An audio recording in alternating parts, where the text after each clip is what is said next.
तो इस वीडियो में हम बात करेंगे एसएससी स्टेनो 2025 में कैसे आप इंग्लिश में 90 प्लस स्कोर कर सकते हैं। ठीक है, तो यार एक वीडियो बनाऊंगा मैं इंग्लिश स्ट्रैटेजी को लेकर और ये अल्टीमेट वीडियो होगी। वीडियो थोड़ी सी लंबी हो सकती है, इसको पूरा ज़रूर देख लेना जिससे कि आपको सारी बातें पता चल जाए।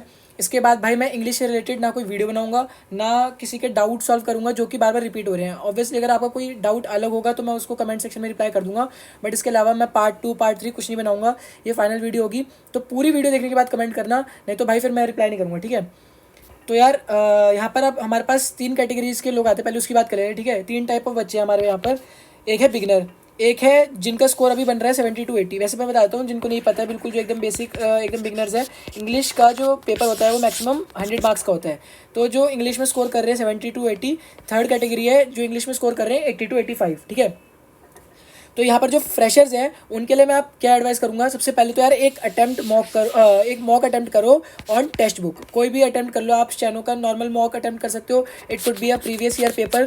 ठीक है, आप इसको भी अटेम्प्ट कर सकते हो, आपको जो करना है करो, पर एक अटेम्प्ट करो। एक मॉक आपको टेक्स्ट बुक पे फ्री भी मिल जाएगा, तो उसके बाद आपको पता चलेगी कि आपकी पोजीशन क्या है अभी। ठीक है, तो इसमें 3 टाइप के बच्चे हमारे सामने निकल कर आएंगे और ये जो मैं मॉक कह रहा हूँ इसमें आपके पास तीनों सब्जेक्ट होंगे, इंग्लिश, रीजनिंग और जीके। और जैसे कि मैंने आपको बताया भाई मेरे 2022 में खुद 121.5 आए थे। तो अगर आपके मार्क्स 100 आ रहे हैं, 110 आ रहे हैं, 120 आ रहे हैं, तो एकदम से निराश नहीं होना है, या फिर 100 से भी कम आ रहे हैं, बिल्कुल भी निराश नहीं होना है। आपको बस अपनी पोजीशन पता चल रही है कि भाई मैं यहाँ खड़ा हूँ और मेरे को अभी इतनी मेहनत और करनी है। ठीक है, और बिल्कुल भी टाइम नहीं लगेगा। आप अगर सही डायरेक्शन में सही तरीके से मेहनत करोगे ना तो आप बहुत जल्दी 80 to 120, 120 to 140 और 140 to 160 भी जा सकते हो। बस आपको मेहनत करनी है सही डायरेक्शन में। डायरेक्शन मैं दूंगा, मेहनत करना आपका काम है। तो यहाँ पर 3 टाइम के लोग हमारे पास निकल के आएंगे। जिनके 120 से कम आ रहे होंगे उनको क्या करना है, उनको सिलेबस करना है। अब 120 में कौन है, 80 भी आ गए, 100 भी आ गए, 110 भी आ गए, और अगर आपके एग्जैक्ट 120 है फिर 119 भी है सपोज, तो आप अपने आप को इस कैटेगरी में भी मान सकते हो। ठीक है, पर मोर और लेस आप समझ लो इसको मैं 120 की जगह 115 मान लेता हूँ। ठीक है, अगर आपके 115 से कम आ रहे हैं तो आप अपने आप को इस कैटेगरी में समझिएगा, और 115 से ज़्यादा आ रहे हैं तो इस कैटेगरी में अपने आप को समझिएगा। अगर आप इससे कम आ रहे हैं तो पूरा सिलेबस एक बार करिए, उसके बाद आप स्टार्ट करिए। और पूरा सिलेबस कैसे होगा मैं आपको बताऊंगा आगे। ठीक है, सेकंड कैटेगरी है हमारे पास ये। अब इसमें क्या है यार, आपको अपने वीकेस्ट पॉइंट देखने की भाई आपका कौन सा टॉपिक जो है वो बहुत ज़्यादा कमज़ोर है। अगर आप उसको अकेले ही सिर्फ उस टॉपिक को ही ठीक कर लोगे तो आपके 10 से 15 नंबर ऐसे बढ़ जाएंगे। सपोज आपकी वो क्या बहुत ही घटिया है, आपके भाई 10-20 मतलब 10 क्वेश्चन आ रहे हैं, उसमें से आपके 5-6 ही कट जा रहे हैं, ग्रामर में बहुत ज़्यादा कट जा रहे हैं, या फिर रीडिंग कॉम्प्रिहेंशन PQRS, मतलब एक होता है ना कि आपके गुच्छों गुच्छों में बहुत ज़्यादा क्वेश्चन खराब हो रहे हैं, वहाँ पर सारे गलत हो रहे हैं। तो वहाँ आपको अपना मेजर पॉइंट ढूंढना है कि भाई ये टॉपिक्स में तो मैं बिल्कुल ही ख़राब कर दे रहा हूँ, तो उनको ढूंढ के आपको करना, तो आराम से आपके बहुत जल्दी नंबर बढ़ जाएंगे। अब थर्ड कैटेगरी आती है यहाँ पर हमारी 140 प्लस वालों की, जो कि इस साल बहुत ज़्यादा चांसेस है कि ये लोग सिलेक्शन लेकर जाएंगे, क्योंकि ये ऑलरेडी काफ़ी कॉन्फिडेंट होते हैं। इन लोगों के साथ पढ़ाई की दिक्कत नहीं होती, इन लोगों के साथ कॉन्फिडेंस और माइंड सेट की ज़्यादा दिक्कत होती है। अब जो ये लोग हैं इनको क्या करना है, अब यार आप इस स्टेज पर हो जहाँ पर आपको बहुत ज़्यादा डिटेल एनालिसिस करना पड़ेगा एक एक क्वेश्चन का, जिससे कि आप अपने जो 80 से 85 वाली जो आपकी जर्नी चल रही है अभी, उसको कैसे 90 प्लस लेकर जाओ। ठीक है, अब इसको हम थोड़ा और डिटेल में बात करते हैं। अब यार सिलेबस कैसे पूरा करें, तो यार मैं यहाँ रिसोर्सेज शेयर कर देता हूँ। मैंने किससे करा था मैं उससे आपको बता रहा हूँ, तो आप भी वो सेम कर सकते हो यूज़। और इसके अलावा मेरे हिसाब से आपको भटकने की ज़रूरत नहीं है। अगर आप भटकोगे तो फिर आप रिसोर्सेज पे स्टिक नहीं कर पाओगे, और इसकी वजह से आप परेशान होते रह जाओगे और 2-3 महीने निकल जाएंगे और आपको लगेगा यार मेरा तो सिलेबस ही पूरा नहीं हुआ। इन रिसोर्सेज के ऊपर टिके रहोगे, 1 महीने में सिलेबस भी पूरा हो जाएगा, 70 to 80 नंबर आने भी स्टार्ट हो जाएंगे, और जैसे जैसे मैं आगे चीज़ें बताते जा रहा हूँ वहाँ से इंप्रूवमेंट भी होती चली जाएगी। सबसे पहले हमारा काम है सिलेबस पूरा करना। नीतू मैम की ये वॉल्यूम 1 है, इसको खरीदो चुपचाप। इसके जो चैप्टर 1 to 22 हैं ये प्योर ग्रामर वाले चैप्टर, जिनमें ग्रामर के रूल्स हैं। ठीक है, और लास्ट में इसके 100 to 150 क्वेश्चन हैं। तो यार शायद इतने भी नहीं है, कुछ चैप्टर्स में तो और कम है। तो यार बहुत सही क्वेश्चन, नंबर ऑफ क्वेश्चन है। कुछ बुक्स में बहुत ज़्यादा ही अंधे क्वेश्चन होते हैं, तो उससे भी आप कर नहीं पाते। डेली एक चैप्टर को पढ़ो, एक चैप्टर आप डेली पढ़ोगे और उसके बाद क्वेश्चंस लगाओगे, तो डेली आपका एक चैप्टर खत्म हो जाना चाहिए। और ऐसे करके आपके 22 दिन में ये ग्रामर के सारे वो खत्म हो जाने चाहिए। और इसके साथ साथ आपको क्या करना है, जैसे आपने क्वेश्चंस कर लिए एक चैप्टर के, मैंने चैप्टर 1 पढ़ा, उसके क्वेश्चंस लगा लिए, तो उसके बाद ना आपको चेक करना है कि वो क्वेश्चंस आपके सही है नहीं। अब जो क्वेश्चंस गलत होंगे उनमें ना हमेशा आपको एक पैटर्न नोटिस करने के लिए मिलेगा कि उनमें जो रूल्स लग रहे हैं ना वो थोड़ा आपके सेंस के अपोजिट जा रहे हैं। जैसे कि हमने ऑब्वियसली 12th तक इंग्लिश पढ़ी है, जो इंग्लिश मीडियम स्कूल में पढ़े हैं, खासकर जैसे मैं पढ़ाता था, तो हमारी एक सेंस होती है। और जैसे सपोज कोई हिंदी मीडियम का भी है तो उसको थोड़ी बहुत तो इंग्लिश जितनी भी आती होगी वो एक सेंस से अपनी इंग्लिश करता होगा। तो उनको थोड़ा सा रूल्स ज़्यादा डिटेल में पढ़ने पड़ेंगे, थोड़ा और दिमाग लगा के पढ़ने पड़ेंगे। पर बाकी जो इंग्लिश मीडियम वाले हैं उनको थोड़ी एक सेंस होगी। पर कुछ क्वेश्चन जो आप गलत कर रहे होगे ना, वो आपके थोड़े सेंस के अपोजिट जा रहे होंगे, ठीक है। तो उनमें लगते हैं रूल्स जो कि आप मान सकते हो आपके सेंस से एक्सेप्शन जा रहे हैं, तो उनको आप एक्सेप्शन रूल्स करके हर चैप्टर के बाद आप नोट कर सकते हो और एक चिट सी लगा सकते हो। ये मैंने खुद पर्सनली यूज़ करा था, एक चिट लगा देना, उसके ऊपर जो वो होती है ना स्टिकी नोट्स, वहाँ पर आप लिख देना कि ये जो रूल्स है इनमें पर्टिकुलरली मैं गड़बड़ कर रहा था।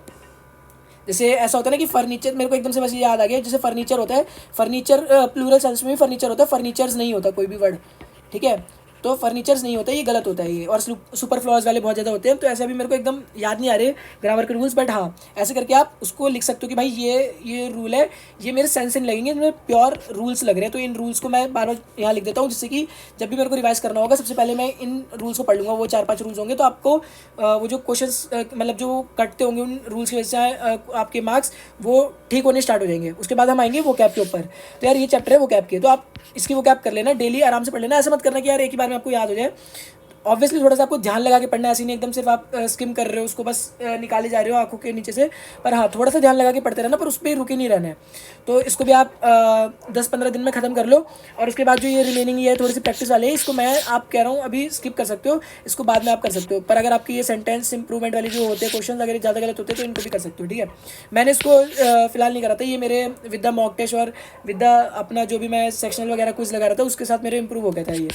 तो ये आपका मेन पोर्शन है, इसको आपको 30 दिन में आपको ये बुक ऑलमोस्ट कंप्लीट कर लेनी है, डेली एक चैप्टर करके। और पॉसिबल है यार, जनरली बहुत ज़्यादा मुश्किल नहीं है, बुक बहुत इजी लैंग्वेज में लिखी हुई है।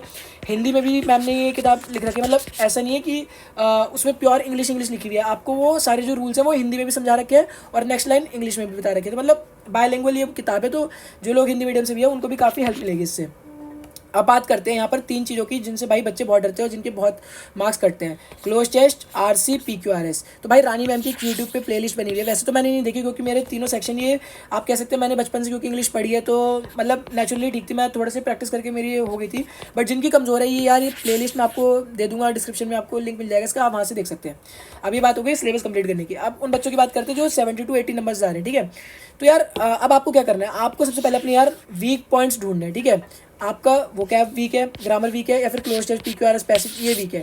तो इन तीनों में आपको पहले वीक पॉइंट अपना देखना है। अब जैसे सपोज आपका गुच्छे नंबर जो है इसमें कट रहे हैं, तो आपको इसको दोबारा रिवाइज करना है। या फिर आपके ग्रामर के रूल्स, इनडायरेक्ट स्पीच, आपके और वो कहते हैं पैसिव एक्टिव वॉइस, तो इनमें आपके ज़्यादा अगर नंबर कट रहे हैं तो आपको उसको ज़्यादा पढ़ना है। तो मतलब आपको पोर्शंस मिल जाएंगे, आपको टॉपिक्स मिल जाएंगे कि यार यहाँ पर मेरा बहुत ज़्यादा मार्क्स कट रहे हैं, तो उसको पकड़ो और उसको ठीक करने की कोशिश करो, तो आराम से आपके 10+ नंबर तो यहीं बढ़ जाएंगे, ठीक है। उसके बाद क्या करना है आपको जो वीक पॉइंट आपके वीक टॉपिक्स हैं उनकी चैप्टर वाइज टेस्ट लगाने हैं। एक बार आपने दोबारा रिवाइज करा, इनको पढ़ा, उसके बाद उसके आपको टेस्ट लगाने हैं। और उसके बाद आपको रिवीजन करनी है ग्रामर और वोकैब की। आपके इतने नंबर आ रहे हैं यानी कि आप यार आपके जो फंडामेंटल्स जो आपने एक बार सपोज आपने पूरी बुक कंप्लीट कर ली नहीं तो मैम की, तो उसके बाद आप भूलते भी तो जाओगे, सारी चीज़ें आपकी रिटेन थोड़ी रहेंगी। तो अगर आपके ये नंबर आफ्टर 5 मॉक टेस्ट भी बनते हैं, मतलब 5 मॉक टेस्ट देने के बाद भी आप रिपीटेडली बस इसी के बीच में कर रहे हो, तो आपको शायद ये दोनों चीज़ें दोबारा रिवाइज करने की जरूरत है। रिवाइज करने के लिए कह रहा हूँ, दोबारा से एकदम बेसिक से मत पढ़ने बैठ जाना, जल्दी जल्दी उसको पढ़ना।